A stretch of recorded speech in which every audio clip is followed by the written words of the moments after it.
Live Social. Amici di Live Social, bentornati, bentrovati a questo nostro consueto appuntamento, questo spazio che ci dà certezza di avere le figure professionali di riferimento per quelli che possono essere le piccole grandi difficoltà del nostro vivere quotidiano. E oggi davvero forse abbiamo trovato chi ha la chiave per aprire la serratura dei nostri problemi, e perché lui si occupa di coaching, è un team coach. Vi presento Davide Gentile, benvenuto a Live Social. Grazie mille, grazie a tutti quanti i radioascoltatori. È un piacere perché ovviamente la figura del coach è diventata, diciamo, nel tempo sempre più svelata, no? Si è capito meglio il vostro ruolo e si è capito meglio che siete in sostanza dei facilitatori, quindi benvenuti davvero nelle nostre vite. Vogliamo raccontare come parte la tua storia? La mia storia parte fondamentalmente da un'esperienza di business. Io ho oltre 25 anni di esperienza nel mondo business e ho fatto parte di qualsiasi tipo di team e ho gestito anche qualsiasi tipo di team, verticali, orizzontali, a matrice, virtuali, internazionali, piramidali, di qualsiasi tipo. E la costante che ho trovato all'interno di questi team era che praticamente nessuno riusciva ad esprimere il suo vero potenziale, cioè magari la produttività, la performance di questo team poteva magari essere il 15-20% di quello che poteva essere in totale. E quindi è una cosa che mi ha colpito e nel corso poi degli anni ho cercato di capire qual era la ragione, ho cercato di andare un po' alla radice del problema e lavorando con importanti coach americani, facendo tesoro di quelle che sono state le mie esperienze e insomma mettendoci anche un pochettino del mio, ho trovato anche i motivi per cui il team non funziona, quali sono le problematiche maggiori che un team può avere e stabilito un protocollo che può portare a un miglioramento non soltanto sostanziale ma anche permanente, perché poi il problema fondamentale che c'è rispetto a tanti corsi che si fanno è che sì, il corso viene fatto, si fa corsi di comunicazione, di team building o cose di questo genere, ma questi corsi sono sostanzialmente corsi a livello individuale. Cioè la buona Rimangono un riuscita, po' appesi, no? no, diciamo che la buona riuscita delle cose dipendono dalla buona volontà della singola persona di applicare quello che è stato appreso nel corso.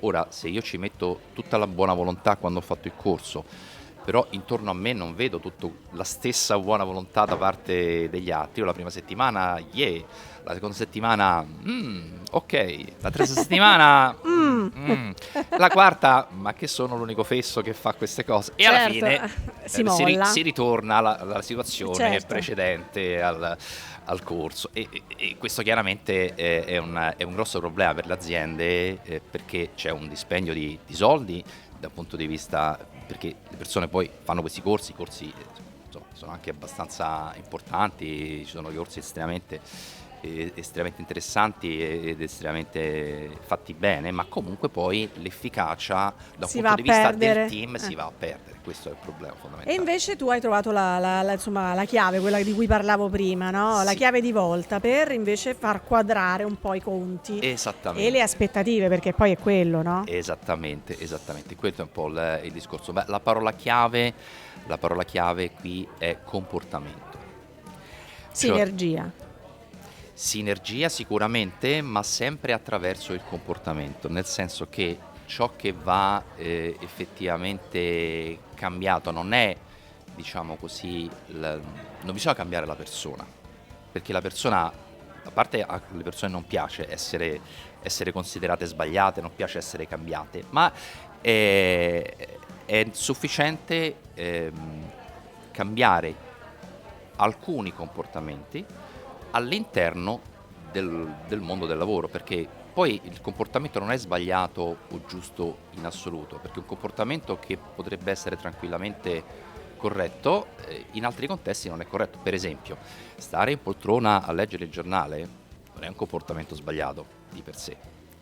Farlo magari nel luogo di lavoro, in un team altamente performante, magari non è esattamente, diciamo così, il massimo della vita, ecco. Quindi da questo punto di vista, ecco, questo tipo di comportamenti o cose similari chiaramente devono essere un attimino aggiustati.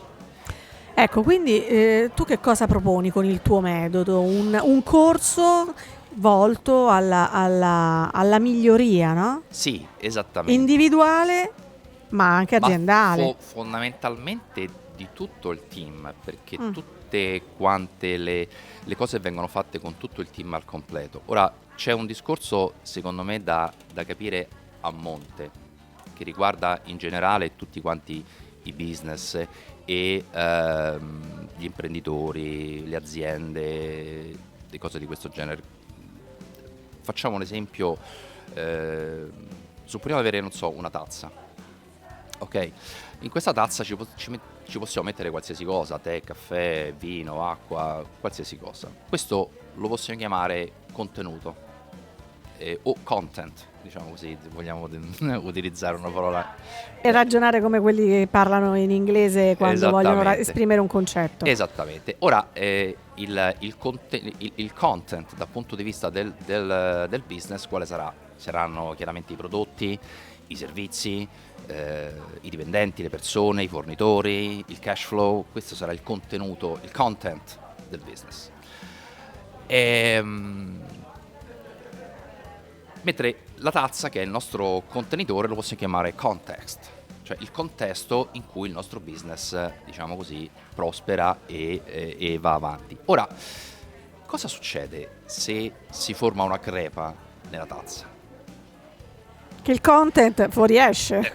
Non c'è verso. E non c'è verso. Quindi il contenuto esce fuori, giustamente, come hai detto perfettamente, e questo dal punto di vista del business voglio dire perdite, si può arrivare al business failure, magari in un matrimonio si può chiamare divorzio, perché la famiglia, ricordiamoci, è un team, anche la famiglia, non Certo, è che sicuramente. assolutamente. Quindi il concetto fondamentale qual è? Cioè che il context in cui prospero, cioè la struttura che tiene in piedi il business, è molto ma molto più importante del content, cioè del business stesso. Perché se la struttura è forte, se non ci sono crepe nella tazza, se il terreno è fertile, qualsiasi business io ci metta dentro prospererà in modo buono. Ma se il context è pieno di buchi, di animosità, di risentimento, di problemi o di crepe, e il terreno è arido, diciamo così, io posso avere il business migliore del mondo, ma non funzionerà mai. Per cui questa è un po' la chiave di volta. E come fare? Ecco, poi lì il discorso è poi come fare per rinforzare questa struttura, come fare per ottenere un context che sia il migliore possibile. Questo è il discorso. E là è lì, diciamo, il supporto, la chiave di volta un po' dell'intervento del coach, perché fondamentalmente bisogna fare in modo che il team, se parliamo a livello di team, o l'azienda, se parliamo a livello di azienda, si rafforzi in modo tale che non ci siano più crepe, non ci siano più buchi, e questo viene fatto attraverso normalmente la creazione di un piccolo set di regole, appunto, ma che sono regole di comportamento. Non sono regole procedurali, aziendali, che poi tipicamente nessuno si legge, nessuno, diciamo così, il manuale delle procedure aziendali sta lì, bello, e lì rimane, diciamo così, a prendere la polvere, ma sono regole di comportamento che non sono create da una fonte esterna, ma vengono create dal team stesso. È il team stesso che si, diciamo autoguarisce, chiaramente guidato dal coach, perché ci deve essere una guida che diciamo, Indirizza, le cose certo. al meglio, e che faciliti un po' la creazione di queste però queste fondamentalmente considera come se, non so, il team avesse una serie di problemi ricorrenti. Per esempio, non so, un team che ha come mission. Se il team non ha una mission, non è un team. Ecco, diciamo subito. Partiamo diciamo, subito. Se il team non ha una mission, d'accordo sulla base. se il team non ha una mission, è un gruppo di persone che stanno insieme, ma non è un team. Ok, quindi se la mission del team è quella di, non so, partecipare alle gare di appalto, e 2 giorni prima della consegna della gara d'appalto il team è ancora in alto mare con la documentazione da presentare, questo team ha un problema ricorrente.